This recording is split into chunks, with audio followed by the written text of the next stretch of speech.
रात के 1 बजे चालीसगांव के आउटरम घाट में जो महसूस किया आज तक नहीं भूल पाया। अगर आप रात में सुनसान घाटों से अकेले सफर करते हैं तो यह वीडियो पूरा देखिए, क्योंकि जो मैं आपको बताने जा रहा हूँ उसे मैं आज तक नहीं भूल पाया। नमस्कार दोस्तों, जय श्री राम। मैं हूँ डॉक्टर चेतन गौड़।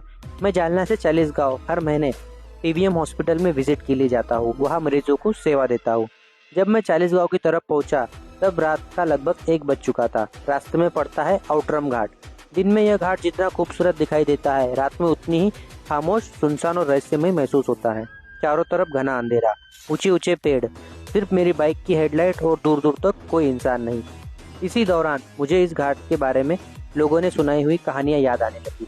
लोग बताते हैं कि कई साल पहले इस घाट में एक भीषण बस दुर्घटना हुई थी, जिसमें कई लोगों की जान चली गई थी। उसी हादसे के बाद से इस घाट के बारे में तरह तरह की लोक कथाएं सुनाई जाती है। कुछ लोग कहते हैं कि देर रात एक छोटी बच्ची की रोने की आवाज़ सुनाई देती है। कुछ लोगों ने छोटी बच्ची को देखने का दावा भी किया है।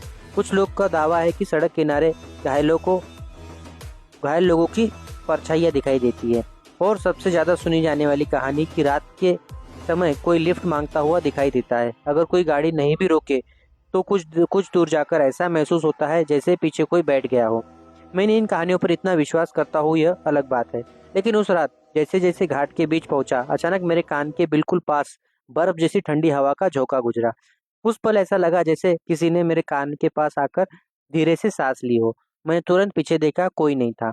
मैंने खुद को समझाया कि शायद यह सिर्फ हवा होगी, लेकिन कुछ सेकंड बाद फिर वही एहसास। और इस बार मुझे ऐसा महसूस हुआ जैसे मेरी बाइक के पीछे कोई आकर बैठ गया हो। मेरे हाथ ठंडे पड़ गए। दिल की धड़कन इतनी तेज हो गई थी कि हेलमेट के अंदर उसकी आवाज़ सुनाई दे रही थी। मैं हनुमान जी का भक्त हूँ। मैंने मन ही मन जय श्री राम जय बजरंगबली का जाप शुरू कर दिया। फिर अचानक मेरे मन में एक ख्याल आया। मैंने बाइक की स्पीड थोड़ी कम की, मोबाइल निकाला और सेल्फी कैमरा ऑन किया। मेरे मन में बस एक ही सवाल था, अगर सच में मेरे पीछे कोई है तो क्या कैमरे में दिखाई देगा। मैंने कैमरे में कई बार पीछे देखने की कोशिश की, लेकिन वहाँ कुछ भी नहीं था। फिर भी पता नहीं क्यों एहसास वही था कि जैसे कोई मेरे पीछे बैठा हो। कुछ दूर आगे बढ़ा। पेड़ों के बीच से आती हवा की आवाज और भी तेज होने लगी। एक पल के लिए लगा जैसे कोई पेड़ों के पीछे से मुझे देख रहा हो। मैंने बाइक नहीं रोकी। मैं लगातार जय श्री राम जय बजरंगबली बोलता रहा। धीरे धीरे मेरा डर कम होने लगा। कुछ ही मिनटों बाद मैं सुरक्षित घाट पार कर चुका था। आज भी जब भी उस रास्ते से गुजरता हूँ तो वह रात याद आ जाती है। क्या वो सिर्फ मेरा भ्रम था, या पहले से सुनी हुई कहानियों का असर था, या सिर्फ रात का सन्नाटा और थकान का प्रभाव? इसका जवाब मेरे पास नहीं है।